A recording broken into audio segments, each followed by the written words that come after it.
కాశీపట్టణంలో చీకటి పడగానే ఆవిడ తిరగడం ప్రారంభం చేస్తుంది. చీకటి పడగానే ఆవిడ క్షేత్రపారకురాలు, ఆవిడ తిరుగుతుంది కాశీ అంతా. వారాహి దర్శనాన్ని మామూలుగా మీరు ఇలా ఎదురుగుండా వెళ్ళి కూడా చూడలేరు, చూడడానికి భయపడతారు. అందుకని ఎంత ధైర్యం ఉన్నవాడు, ఎంత గుండె ధైర్యం ఉన్నవాడు కూడా వారాహి క్షేత్రంలో అమ్మవారి ముందుకెళ్లి నిలబడి అమ్మవారిని చూడరు. ఆవిడికి ఏం చేస్తారంటే తెల్లవారిన తర్వాత 4:30-5 గంటలకి ఇంకా సూర్యోదయం అవుతుందనగా అమ్మవారి తిరిగి వచ్చేస్తుంది. తిరిగి వచ్చేసి దేవాలయ ప్రవేశం చేస్తుంది.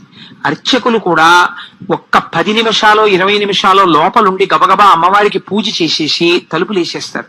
ఆవిడ పగటి పూట పడుకుని నిద్రపోతుంది. కాబట్టి మీరు సూర్యోదయం అయిపోయే లోపల వారాహి దర్శనం చేసేయాలి. వారాహి దేవాలయం పైకి వెడితే స్లాబ్ కి కన్నాలుంటాయి, ఒక 4-5 కన్నాలు. అక్కడ నిలబడి మీరు ఆ కన్నాల్లోంచి చూస్తే వారాహి రూపం కనపడుతుంది. అసలు ఆ కన్నంలోంచి అమ్మవారిని చూస్తేనే అమ్మ బాబోయ్ అని ఒళ్ళు పులకరించి అలా నిలబడిపోతారు. అలా ఉంటుంది. కాశీపట్టణంలో చీకటి పడ